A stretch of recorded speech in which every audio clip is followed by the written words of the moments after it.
From the National Newsroom of the Canadian Press, I'm Rob Westgate. The World Series is tied at 1 game apiece after the Los Angeles Dodgers beat the Toronto Blue Jays 5-1.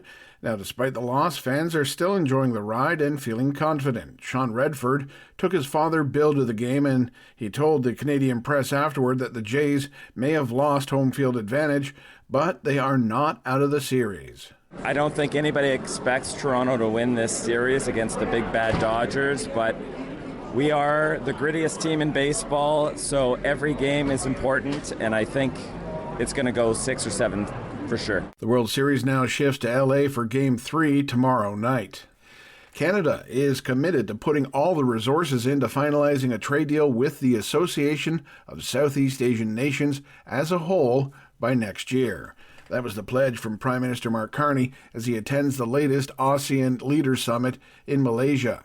Carney's speech at the gathering also highlighted his government's plans to double non-U.S. exports in the next decade and to quadruple defense spending in the next 4 years, with much of that going towards cybersecurity and AI. Now back home, where a group of landowners in eastern Nova Scotia are coming out against an ambitious plan to create North America's first coastal refuge for whales retired from theme parks. Last week, the Nova Scotia government granted the U.S.-based whale sanctuary project a 20-year lease for 83 hectares of crown lands and coastal waters at Wine Harbor. Construction is yet to begin, with several permits and plenty of fundraising still necessary. However, some locals say their families are going to lose out on access to the ocean, limiting their opportunities for fishing and boating. Alberta's push to build a new bitumen pipeline to northwestern British Columbia is dredging up the ghosts of past projects that failed to get built. Dennis McConaughey is a former executive at TransCanada, now TC Energy, who oversaw the development of the defunct Keystone XL pipeline and the early stages of Energy East, which was also cancelled.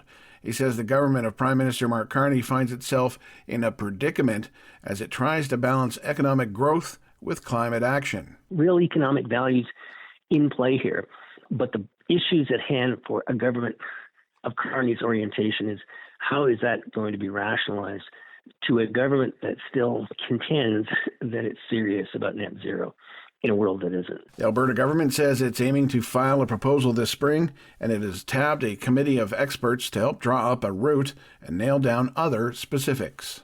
And finally, some breaking news from overseas, where the Paris prosecutor said a number of suspects have been arrested over the theft of crown jewels from Paris's Louvre Museum earlier this week, adding that one of the men taken into custody was preparing to leave the country. This is the Canadian Press. In sports, the Los Angeles Dodgers are on the board in the World Series. Will Smith and Max Muncy homered in the 7th inning to lift the Dodgers to a 5-1 win over Toronto in Game 2 at Rogers Center.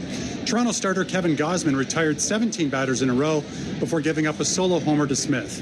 Muncy went deep 2 batters later. Dodgers starter Yoshinobu Yamamoto allowed 1 run and 4 hits for a second complete game in a row. The Dodgers will host Game 3 in the best-of-7 series on Monday. Greg Strong, the Canadian Press, Toronto.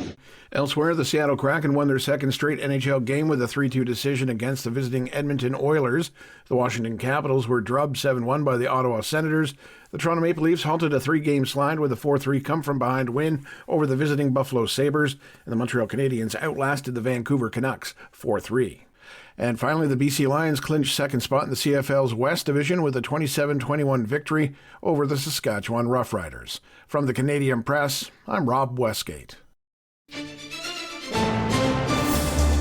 Thanks for listening. Don't forget to follow and subscribe. For more of today's top stories, visit thecanadianpressnews.ca.